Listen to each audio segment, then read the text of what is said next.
જય શ્રી કૃષ્ણ. શ્રીમદ ભાગવત મહાપુરાણ નવમ સ્કંદ અધ્યાય 13. ઇક્વાંશુકુના પુત્ર નિમિનો વંશ.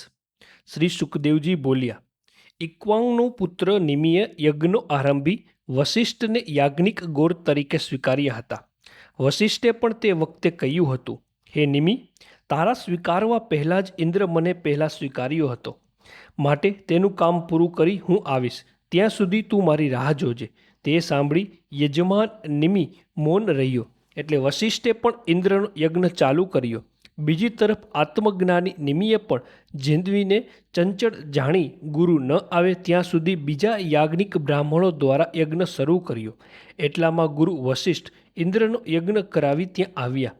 તેમણે શિષ્યનો અન્યાય જોઈ શાપ આપ્યો. પોતાને પંડિત માનનારા આ નિમિનું શરીર પડી જાઓ. તે સાંભળી નિમિએ પણ અધર્મથી વર્તનાર ગુરુને સામે શાપ આપ્યો. તમે લોભથી ધર્મ જાણતા નથી. મારે તમારું શરીર પણ પડી જાઓ.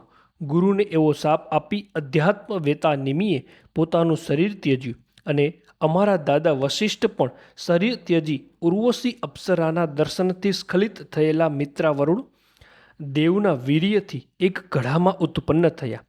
પછી નિમિના ગોર મહામુનિઓએ સુગંધીદાર વસ્તુઓમાં નિમિના શરીરને રાખી યજ્ઞની સમાપ્તિ થઈ ત્યારે ત્યાં આવેલા દેવને કહ્યું, જો તમે પ્રસન્ન અને સમર્થ છો તો આ રાજાના શરીરને સજીવન કરો. તે સાંભળી દેવોએ તથાસ્તુ એમ કહ્યું. એટલે નિમિ બોલી ઉઠ્યો, મને દેહ બંધન ન થાવ, કારણ કે મુનિઓ દેહના વિયોગ ભયથી ડરી તેની સાથેના સંબંધની ઈચ્છા જ કરતા નથી, પરંતુ એ દેહથી છૂટવાની ભક્તોના દુઃખ દૂર કરવાની બુદ્ધિવાળા ભગવાનના ચરણકમળનું પૂજન કર્યા કરે છે. માટે દુઃખ, શોક તથા ભય આપનારું શરીર ગ્રહણ કરવા હું ઈચ્છતો નથી. કારણ કે જળમાં જેમ માછલાનું મૃત્યુ થાય છે તેમ હર કોઈ સ્થળે શરીરનું મૃત્યુ જ થાય છે. દેવો બોલ્યા, આ નિમિત્ત શરીર રહિત રહી પ્રાણીઓના નેત્રમાં ભલે રહે. નેત્રોમાં રહી તે મીચાવા તથા ઉઘાડવા રૂપી નેત્રની ક્રિયાઓ તેના પ્રવર્તક જણાશે. એમ કહી દેવો ગયા. એટલે મહર્ષિઓએ મનુષ્યોમાં અરાજકતાનો ભય માની નિમિનું શરીર મથ્યું ત્યારે તેમાંથી એક કુમાર ઉત્પન્ન થયો. એ અસાધારણ જન્મને લીધે જનક શરીર રહિત નિમિથી થયો હતો. વૈદહ અને નિમિના શરીરને મથવાથી ઉત્પન્ન થયો માટે મિથિલ કહેવાય, જેણે મિથિલા નગરી વસાવી છે. હે રાજા, જનક રાજાથી ઉદાવસુ નામે પુત્ર થશે.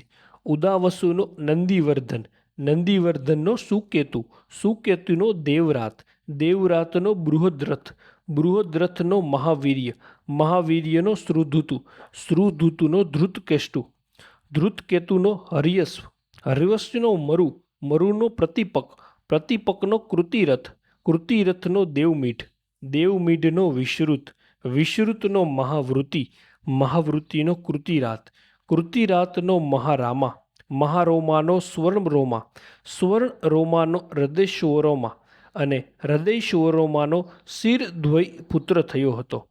જે યજ્ઞ માટે પૃથ્વી ખેડતો હતો તેવામાં તેના હળની અણીમાંથી સીતા ઉત્પન્ન થયા હતા, જેથી તે શિરધ્વજ નામે કહેવાયો હતો.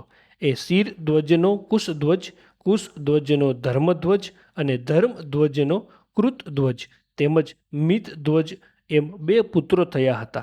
તેમાં કૃતધ્વજથી કેશીધ્વજ અને મિતધ્વજથી ખાંડિક્ય થયો હતો. હે રાજન, કૃતધ્વજનો પુત્ર કેશીધ્વજ આત્મવિદ્વામાં કુશળ હતો અને ખાંડિક્ય કર્મના તત્વ જાણનારો હોઈ કેશીધ્વજથી ભય પામી નાસી ગયો હતો.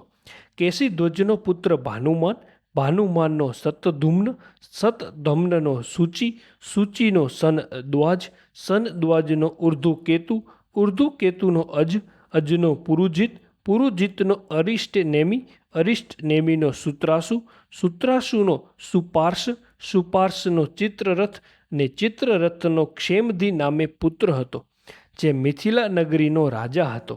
એ ક્ષેમધિનો સમરથ, સમરથનો સત્યરથ, સત્યરથનો ઉપગુરુ અને ઉપગુરુનો ઉપગુપ્ત નામે પુત્ર હતો, જે અગ્નિના અંશથી જન્મ્યો હતો. એ ઉપગુપ્તનો વસ્તવંત, વસ્તનવંતનો યુયુધ, યુયુધનો શુભાસુત, સુભાષણનો સૂત્ર, સૂત્રનો જય, જયનો વિજય, વિજયનો ઋત, ઋતનો સુનક, સુનકનો વિત હવ્ય, વિત હવ્યનો ધૃતિ, ધૃતિનો બહુલાસ્ય અને બહુલાસ્યનો મહાજિતેન્દ્રિય કૃત્રિ નામે પુત્ર થયો હતો. હે રાજન, આ મિથિલા વંશના રાજાઓ આત્મવિદ્યામાં કુશળ અને યાજ્ઞવલ્ક્ય વગેરે યોગેશ્વરોની કૃપાથી ગૃહાશ્રમમાં રહીને પણ રાગ દ્વેષાદિથી દંદોથી છૂટ્યા હતા. શ્રીમદ ભાગવત મહાપુરાણ નવમ સ્કંદ અધ્યાય 13 સમાપ્ત. જય શ્રી કૃષ્ણ.